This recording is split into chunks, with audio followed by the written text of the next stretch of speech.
중국입니다. 지난 24일 국경 긴장 완화를 위한 상호 조치를 취하기로 합의하였는데요. 중국 국방부가 이날 성명을 발표하자 국제사회는 사태가 진정될 수 있겠다며 안심하라 했지만 달라진 것은 아무 일도 없었습니다. 이것은 엄밀히 말하면 발표는 중국의 기만전이었습니다. 우첸 중국 국방부 대변인은 이날 성명에서 양국이 구체적인 조치를 통한 사태 완화에 대한 합의에 도달했다고 발표했는데요. 이 합의의 내용은 중국과 인도는 합의에서 분쟁 지역인 라다크 일대에 전진 배치된 병력을 뒤로 물리고 더 이상 상대방 자극하지 않기로 하는 내용이 담겨 있었습니다.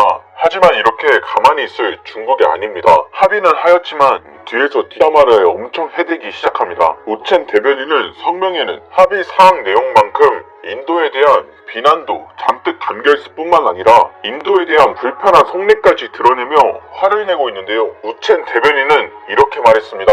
지금까지 인도가 일방적으로 협정을 위반하였다. 중국은 피해자이며 모든 일의 발발은 인도가 시작하여 대응하는 수밖에 없었다.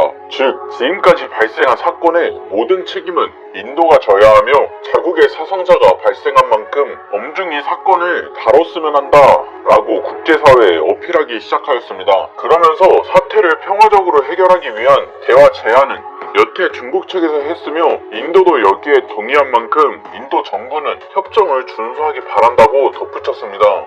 인도는 중국과 합의를 한 다음날 속았다는 것을 깨닫고 즉각 성명을 내고 중국이 협정을 파기했다고 비판에 열을 올렸으며 중국의 모든 제품은 사지 않고 모든 전자기기, 가전제품 등 일상생활에 쓰이고 있는 모든 것을 탈중국화한다고 발표하기 이르렀습니다. 또한 중국은 정말 엽기적인 행동을 하여 세계를 깜짝 놀라게 만들었는데요. 중국은 인도와 협상이 진행되는 동안 병력을 뒤로 물리는 척하면서 라다크 지역 내 관한 협곡에 대규모 방어 진지를 구축하였으며 이곳은 인도가 영유권을 주장하고 있는 곳이기도 하면서 중국의 행위는 분쟁 지역의 군사시설을 짓지 않기로 했던 1993년 합의 위반이라고 강하게 비판하고 있습니다.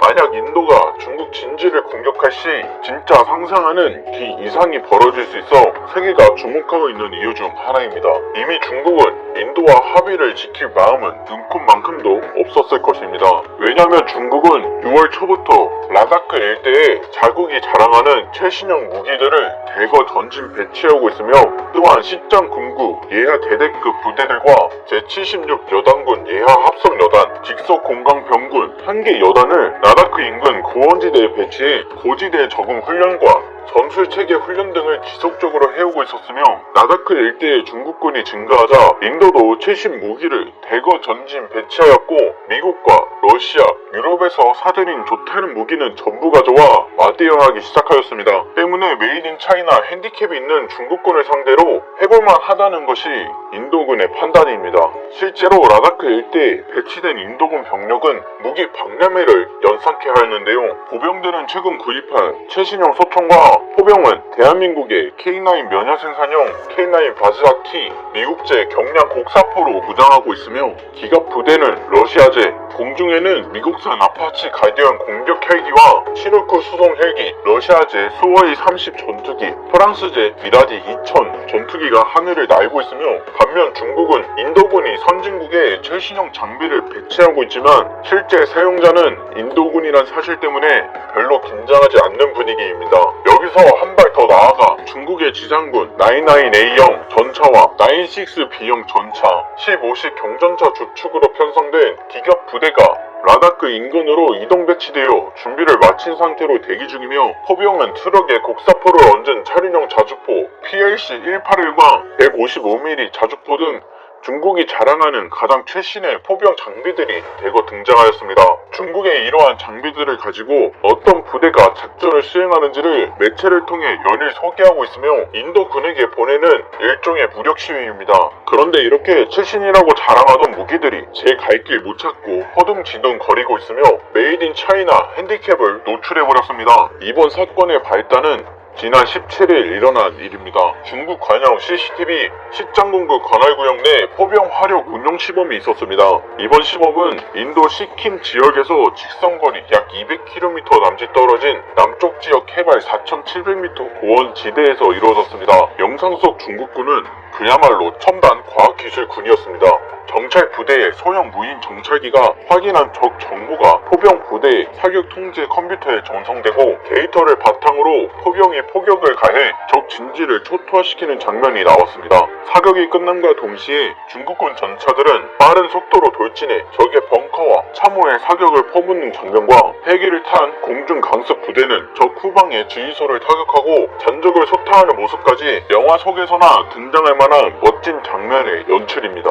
이어 전문가들은 영상에서 메이드 인 차이나 핸디캡 몇 가지를 찾아내 중국은 매우 당혹스러워하고 있습니다. 영상에는 중국이 자랑하는 최신의 05형식 자주포와 07식 자주포가 등장하는데 05형식 자주포는 알제리와 쿠웨이트 등에서 도입해 유명세를 얻은 자주포입니다.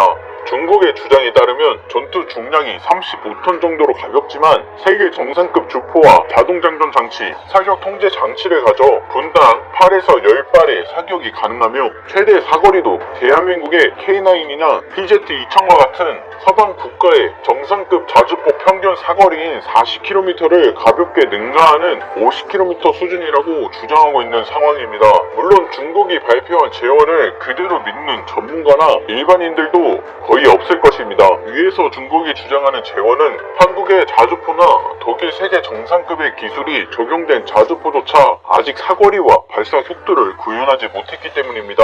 전문가들은 천번 양보해 05형식 자주포가 중국이 말한 발사 속도와 사거리를 가지고 있다 치자 그래도 이 장비는 실전에서 쓸만한 무기가 아니라는 게 전문가들의 공통된 의견입니다. 포탄을 쏠 때 반동 제어와 차체 안정화가 전혀 안 되며 강한 화염까지 뿜어져 나와 오히려 아군을 희생시키는 무기로 낙인찍혔으며 즉 이 말은 사용할 수 없는 무기라는 뜻입니다. 위에 보이는 영상은 중국 CCTV가 공개한 시장 공급 포병 발사 연습 장면으로 한 발 쏠 때마다 차체가 뒤로 밀리는 사례도 선보였는데 발사 후 차체가 이렇게 흔들리는 경우 곡사 화기로서의 가치가 떨어짐을 의미하며 직접 조준하고 쏘는 직사가 아니라 포물선을 그리며 포탄이 적의 머리 위에 떨어지는 곡사포로 길게는 40에서 50km 밖 표적을 맞춰야 하기 때문에 매우 정밀한 계산과 조작이 필요합니다. 중국은 차체가 반동을 흡수하지 못하고 휘청거리면 포신이 앞뒤로 위아래로 흔들려 자주포에 발사된 포탄이 정확하게 명중할 것이라는 생각은 앞뒤가 전혀 맞지 않는데요. 실제로 05형식 자주포 발사 영상을 보면 포탄 발사 때마다 차체가 춤을 추며 흔들리고 있었으며 각도가 틀어졌을 때 1km에서 탄을 쏘면 1m가 벗어나가며 수십도 틀어졌을 때 수십 km 밖에서 얼마나 오차가 클지는 상상하기도 어려운 수준입니다. 최근 100여 대의 대한민국 K9 자주포 차체를 도입해 화제가 됐던 폴란드도 자국산 차체가 반동을 흡수하지 못하기에 K9을 도입하였으며 그만큼 차체 반동 제어 문제를 자주포에게 있어 대단히 큰 문제입니다. 하지만 중국은 05형식, 07형식 등 다른 자주포 역시 반동 문제를 해결하지 않고 인도와의 분쟁 지역에 그대로 배치하고 있는 실정이며 중국군은 현재 개판 5분 전에 포격 정밀도를 보이고 있습니다. 최악의 경우 중국군이 쏜 포탄이 인도군과 대치 중인 중국군의 머리 위에 떨어질 상황도 충분히 벌어질 수 있는 일이다 라고 전문가들은 예상하고 있습니다. 그 무엇을 상상하든 우리의 상식을 뛰어넘는 중국, 과연 메이드 인 차이나 핸디캡 그 한계는 어디까지일까요? 여러분들의 의견을 자유롭게 댓글에 적어주세요. 오늘도 시청해주셔서 정말 감사합니다. 오늘도 행복한 하루 되시길 진심으로 바랄게요.